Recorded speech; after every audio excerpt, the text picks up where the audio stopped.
las elecciones, pese a tener el triunfo, unos triunfos más resonantes en todo el país, digo, acá en Mendoza, ¿no es cierto? La alianza, que algunos fruncían el ceño, la alianza, porque muchos gobernadores no lo hicieron, pero Cornejo sí, la vio venir, hizo una alianza con La Libertad Avanza directamente.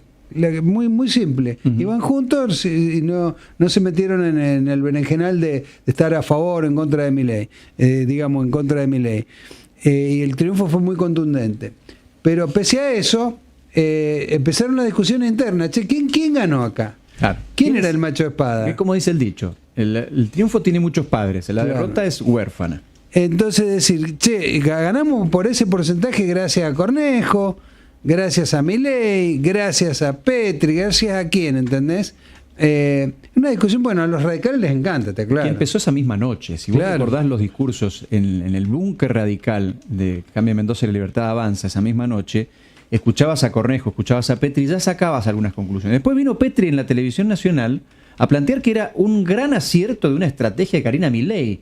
Y se armó porque después le respondió Eve Casado y vinieron Griselda Petri, Correa Llano. Se volvió un picoteo de alto nivel. Yo supongo que Eve Casado, nosotros decíamos, ¿por qué Eve Casado? Claro, vos dabas la respuesta acá fuera del micrófono, porque el gobernador estaba de viaje. Claro. Entonces lo habrán dicho desde allá, desde Francia, no sé dónde estaba. Che, Eve, salí a responder. Salí a responder. A defenderme. Lo que habla, no es para preguntárselo a Marta Reale, lo que habla de que ya hay una interna instalada, porque vos decís, che, el año que viene es para laburar porque no hay elecciones. Minga, ya están todos pensando en candidatos, en a ver quién, o no. Por supuesto. Incluso cuando se firmó esta alianza, nosotros salíamos a preguntar, bueno, ¿quién va a encabezar la campaña? ¿Cómo van a hacer?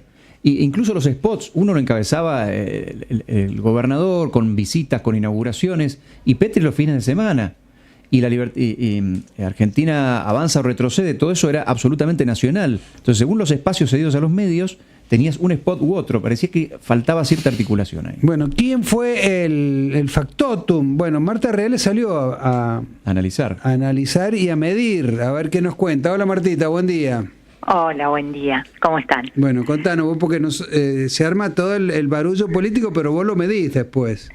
Sí, en realidad lo que hicimos fue un análisis exhaustivo del escrutinio definitivo. En este caso no fue una encuesta, sino que analizamos los datos de este escrutinio final por sección electoral. A ver, ¿por qué? Primero, para la audiencia, para que se entienda. Mendoza está dividida en 4 secciones electorales. Claro. A partir del resultado de esas secciones electorales se reparten los cargos provinciales, ¿no? En este caso. Pero ¿por qué lo hicimos por sección electoral? Porque nos permite tener una lectura mucho más fina para hacer el análisis sobre el resultado que si le hiciéramos sobre el resultado general a nivel provincia. Entonces, en realidad, la conclusión a la que arribamos después de analizar estos datos es que el resultado fue muy parejo. A ver, si mirábamos la cantidad de votos que cosechó la boleta nacional, que es, si se quiere, atribuible al desempeño del gobierno nacional, y cuánto cosechó la de la boleta provincial, que es atribuible, en una lectura rápida, ¿no?, o en un análisis simplista, al gobierno provincial, lo que encontramos es que estuvo muy parejo. Había una muy leve diferencia a favor de la boleta nacional en la primera y en la segunda sección electoral, y cuando digo leve diferencia estoy hablando de un punto y medio. Sí.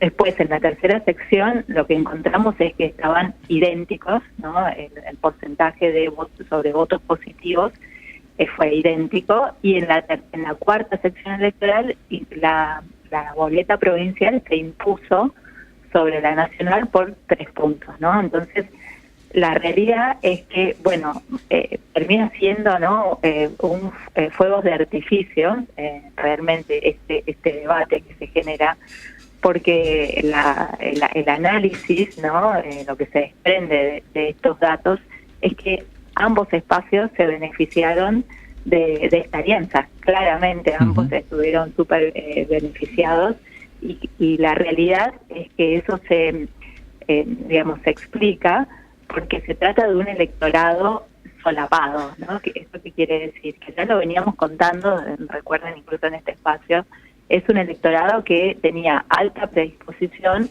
o por lo menos en términos mayoritarios, a votar a apoyar tanto al gobierno nacional como al gobierno provincial, y es de alguna manera lo que se reflejó, o si se quiere, lo que se reflejó claramente en el resultado del domingo 26. Ahora, en todo caso, no sé si se puede sacar una lectura más fina, pero la lectura es cuánto pudo traccionar Petri, por ejemplo, una inquietud, porque fue la gran sorpresa después de la firma de una alianza que se buscó, se mantenía sobre cierto secreto. La sorpresa sin duda fue cuando apareció Petri candidato. ¿Cuánto pudo haber pesado esa decisión? Prácticamente nada, y eso lo tenemos medido, justamente porque las elecciones de medio término son plebiscitarias de gestión, casi por definición. De los ejecutivos, claro.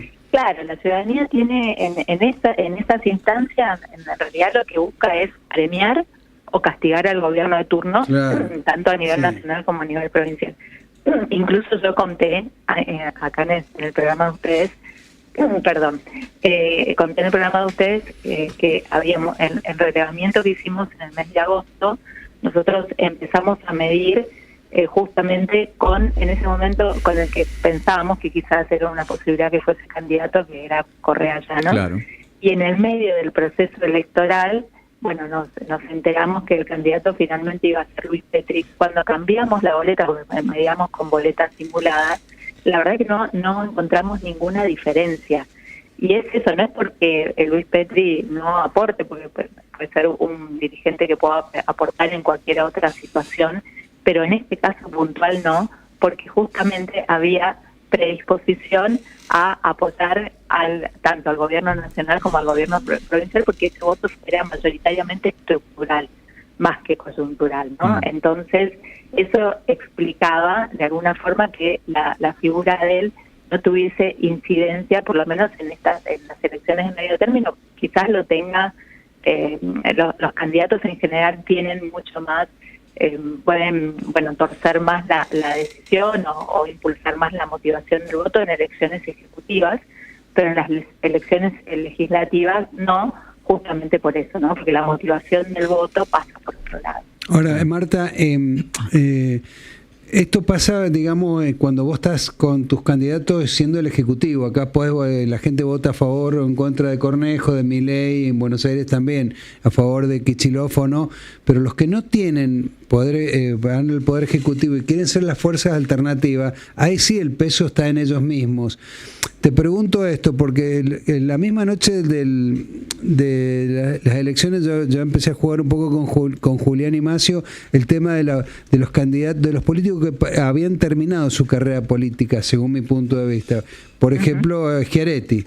Schiaretti era la segunda vez que se presentaba, lo liquidaron en Córdoba, lo saca totalmente fuera de la cancha, para mi gusto.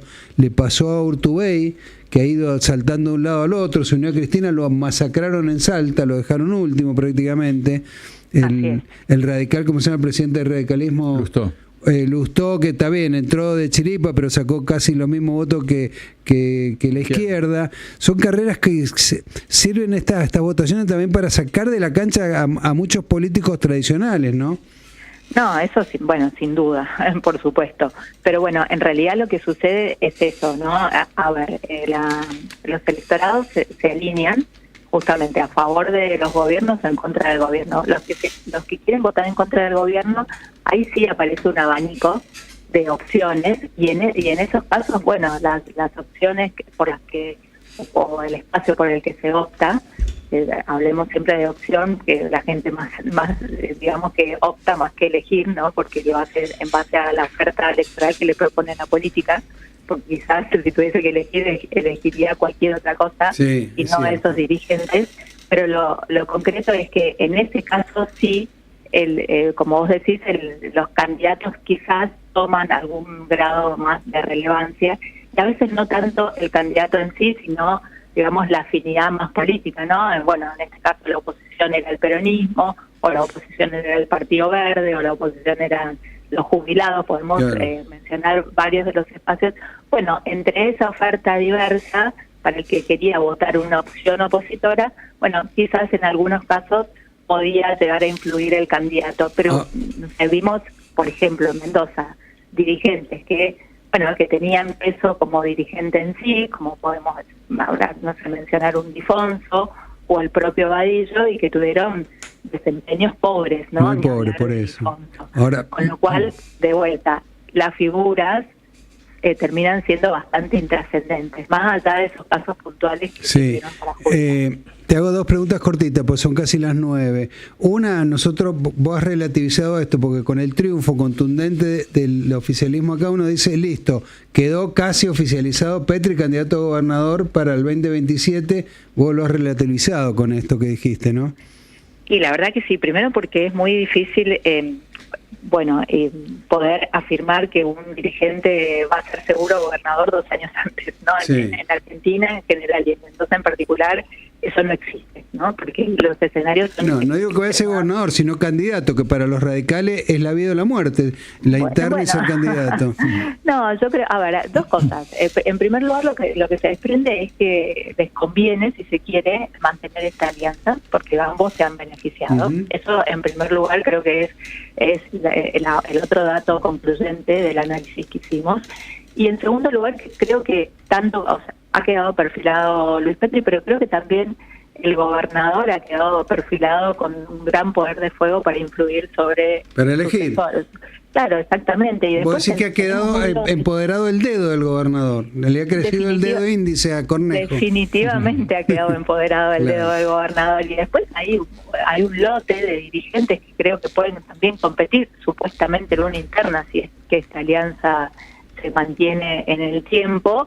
Bueno, hay ministros jóvenes, no sé, podríamos hablar de Natalia Mema, de Jimena La Torre, del propio Tadeo García Zarazal. Hay intendentes de Cambio Mendoza que hicieron elecciones súper contundentes y que fueron también grandes protagonistas de esta victoria tan robusta que tuvo esta alianza de la Libertad Avanza de Cambio Mendoza, con lo cual hoy justamente aventurar un nombre para suceder al Alfredo Cornejo mínimamente. Bueno, Marta, vos le has hecho restregar la mano a todo el mundo, has abierto la interna, todos se habían bajado, se han subido todos de vuelta a la interna radical, así que la pasión vuelve, pero última, en la elección anterior, no la última, la anteúltima, hubo una tercera fuerza muy sorpresiva y salió segunda. Ahora desapareció una tercera fuerza. ¿Viste algo que pueda ser tercero en Mendoza, una alternativa o alguna incipiente esperanza o no? No por el momento, y además hay dos cosas hoy que están conspirando contra esas terceras fuerzas con posibilidad de obtener bancas nacionales. En primer lugar, la abstención, ¿no? Esa alta proporción de gente que en lugar que está insatisfecha, ¿no? con el gobierno de turno, y en lugar de ir a elegir una tercera opción, opta por quedarse en su casa, ¿no? Claro. Entonces ahí tenemos el primer factor que conspira con las terceras fuerzas. Y segundo, la eliminación o la suspensión de las PASO. ¿Por qué digo esto? Esto es muy importante también analizarlo y detenerse a mirar esto, porque en realidad en muchos de esos fenómenos, por ejemplo el de Ramón o el de Del Caño, fueron producto de una performance bastante interesante que tuvieron en su momento en las primarias y después concentraron ese voto útil para la elección general y se fueron posicionando, digamos, para poder obtener esas bancas. Como eso no existió, bueno, eso justamente es otro de los factores que no colaboró, digamos, para que esa tercera fuerza pueda marcar. Como siempre, Martita, gracias por ayudarnos a leer la realidad. Por favor, un placer. Que tengan un buen día. Hasta luego. La consultora Marta Reale de Reale Dalla Torre.